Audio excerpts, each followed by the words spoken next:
बिस्मिल्लाहिर्रहमानिर्रहीम। अस्सलाम वालेकुम। मैं हूं आपका मेज़बान शफ़क़त अली। आज 27 सितंबर है साल 2020।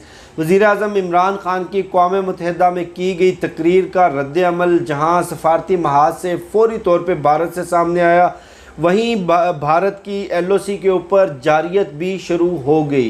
वज़ीर-ए-आज़म इमरान ख़ान ने अपने ख़िताब में जहां भारत की रियासती दहशतगर्दी और भारतीय जारियत को और मुसलमानों के ख़िलाफ़ बढ़ता हुआ इस्लामोफोबिया और इंतहा पसंदी की लहर को पूरी दुनिया के सामने रखा, वहीं इस खदशे का इजहार किया कि भारत पाकिस्तान के ख़िलाफ़ किसी भी तरह का मिस एडवेंचर कर सकता है, और अगर भारत ने इस तरह का कोई भी मिस एडवेंचर करने की कोशिश की तो याद रखें कि हम भरपूर तरीके से भारत को जवाब देंगे, अपने तमाम वसाइल इस्तेमाल करते हुए।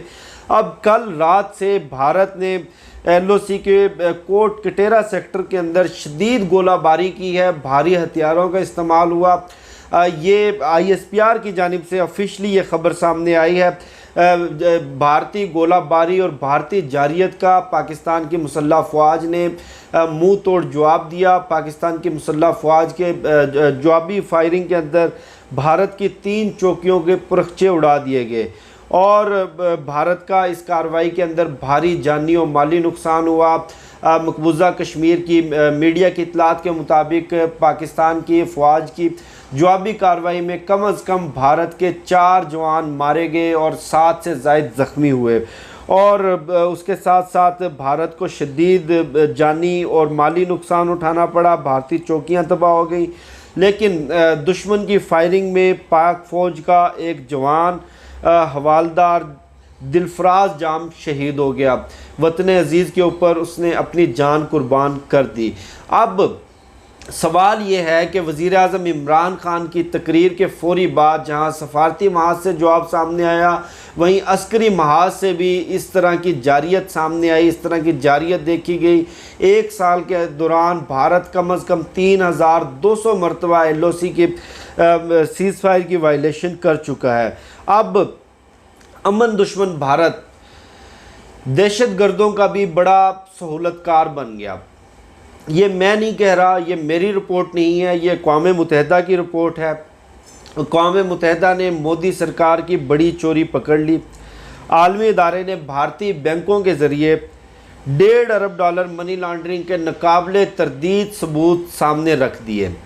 $1.5 अरब की मनी लॉन्ड्रिंग, वो पैसा कहाँ गया, किसने इस्तेमाल किया, किस मकसद के लिए इस्तेमाल हुआ, किसने भिजवाया, कोई तफसीलात नहीं, लेकिन ये मनी लॉन्ड्रिंग के सबूत, बैंक ट्रांजैक्शन सामने आ गई हैं।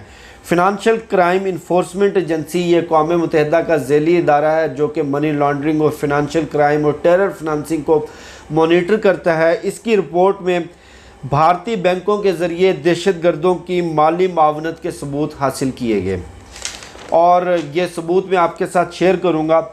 44 भारतीय बैंक्स इस मनी लॉन्ड्रिंग में पाए गए। 44 भारतीय बैंक्स, जिसमें पंजाब नेशनल बैंक शामिल है, कोटक महिंद्रा बैंक शामिल है, HDFC, किनारा बैंक, इंडसलैंड बैंक और वगैरह वगैरह। 3201 गैर कानूनी ट्रांजैक्शंस के ज़रिए $1 अरब 63 करोड़ की मनी लॉन्ड्रिंग की गई। अब ये पैसा कहाँ गया, किसने रिसीव किया, किसने इस्तेमाल किया, किस मकसद के लिए इस्तेमाल हुआ, और ये पैसा किस मकसद के लिए भिजवाया गया, इस हवाले से तमाम बैंक ट्रांजैक्शंस में मुकम्मल खामोशी है। अब अक़वाम मुत्तहिदा की इससे कबल एक रिपोर्ट और भी आ चुकी है। उस रिपोर्ट में वाशगाफ अल्फाज में ये बताया गया है कि भारतीय रियासत केरला और असम आलमी दहशतगर्दी का नया मरकज़ बन चुकी है। आलमी दहशतगर्दी से मुराद अलकायदा के बचे खुचे अनासर, दाइश के बचे खुचे अनासर ने भारत में पनाह ली। भारत की हुकूमत इनको स्पॉन्सर कर रही है, भारत की हुकूमत इनको माली मदद फराहम कर रही है। भारतीय रियासतें, भारतीय रियासती मशीनरी इन दहशतगर्द अनासर को अपने दुश्मन ममालिक के ख़िलाफ़ इस्तेमाल करना चाहती है। पाकिस्तान बारहा इस तरह के नाकाबिले तरदीद सबूत पूरी दुनिया के सामने रख चुका है। सबसे बड़ा सबूत भारतीय जासूस कुलभूषण यादव, जो कि पाकिस्तान में दहशतगर्दी का भारत की रियासती दहशतगर्दी का एतराफ़ कर चुका है। अब अलमिया यह है कि जब पाकिस्तान ख़ुद दहशतगर्दी से मुतासर था, पाकिस्तान दहशतगर्दी के मुतासरा ममालिक में टॉप 3 ममालिक में आता है। हमने 70,000 से ज़ायद जानें कुर्बान की, हमने दहशतगर्दी का कला कमा किया, पूरी दुनिया से दहशतगर्दी का नेटवर्क तोड़ा, जिसके जवाब में पाकिस्तान का इंफ्रास्ट्रक्चर तबाह हुआ, सानिया APS जैसे सानिहात को हमने फेस किया।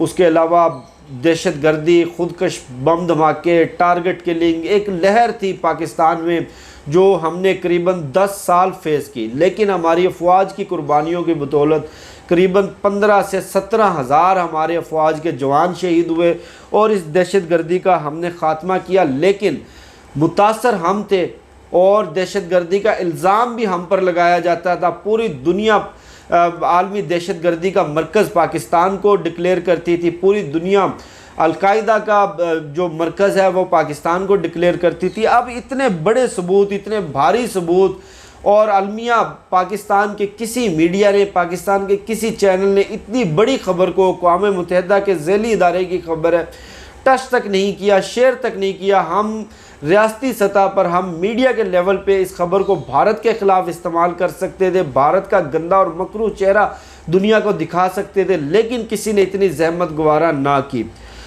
अब इस तमाम तर टेंशन के माहौल में वज़ीर दिफ़ा परवेज़ खटक एक अहम मिशन के ऊपर रूस रवाना हुए हैं। रूस में शंघाई ताउन तंजीम के प्लेटफॉर्म से जंगी मशक़ें चल रही हैं, जिसमें पाकिस्तान की अफवाज के दस्ते भी शामिल हैं, चीनी अफवाज के दस्ते भी शामिल हैं, दीगर अफवाज के दस्ते भी शामिल हैं। अब वैसे तो रूस जाने का जो बज़ाहिर मकसद बताया गया है वो मकसद इन जंगी मशक़ों का जायज़ा लेना है। इन जंगी मशक़ों की जो एक सरमनी होती है उस सरमनी में शिरकत है। लेकिन इस माहौल में जब ISPR की जानिब से ऑफिशियली इतनी बड़ी स्टेटमेंट सामने आ गई, LOC सेक्टर के ऊपर इतनी शदीद झड़पों की, हमारे जवान शहीद हो गए और हमारे जवाबी वार से दुश्मन का भी भारी जानी और माली नुकसान हुआ, दुश्मन की चौकियाँ तबाह हुई।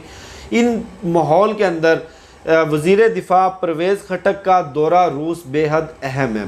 अब रूस इससे कबल लद्दाख में जो चीन और भारत की कशीदगी चल रही है, इस कशीदगी के तनाजुर में भी SCO यानी कि शंघाई ताउन कौंसिल के प्लेटफॉर्म से मुलाकातें करवा चुका है। पहले चीनी वज़ीर दिफ़ा और भारतीय वज़ीर दिफ़ा राजनाथ सिंह की मुलाकात करवाई गई, फिर भारतीय वज़ीर ख़ारजा और चीनी वज़ीर ख़ारजा की मुलाकातें करवाई गई, जो कि ये तमाम तर मुलाकातें नाकाम हुई। अब इस तमाम तर मामले में और इस अहम दौरे में देखना यह है कि दौरे का मकसद आया वाकई ही ये जंगी मशक़ों का जायज़ा लेना है या LOC के ऊपर जो ये शदीद टेंशन का माहौल चल रहा है। और वज़ीर आज़म इमरान ख़ान ने अपनी अक़वाम मुत्तहिदा तकरीर में जिस खदशे का इजहार किया कि भारत पाकिस्तान के ख़िलाफ़ जारियत कर सकता है, भारत पाकिस्तान के ख़िलाफ़ जंग छेड़ सकता है, ये दौरा इस तनाजुर में किया गया या जंगी मशक़ें इसका मकसद थी, ये आने वाले वक्त में पता चल जाएगा। मुझे शफ़क़त अली को दीजिए इजाज़त। इंशाअल्लाह मज़ीद मालूमात भी आपके साथ शेयर करते रहेंगे।